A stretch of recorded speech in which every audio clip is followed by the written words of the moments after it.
हाँ हाँ झूठ जे बोली बतिया तो जूता मारो चार।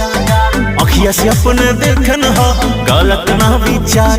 और बाइक पे बिठा के पीछे घुमावत है। अरे आजकल के बूढ़ावे पतोहिया पटावत है। हाँ हाँ आजकल के बूढ़ावे पतोहिया पटावत है। चाट रसगुल्ला अपने हाथे से खियावत है। आजकल के बूढ़ावे पतोहिया पटावत है।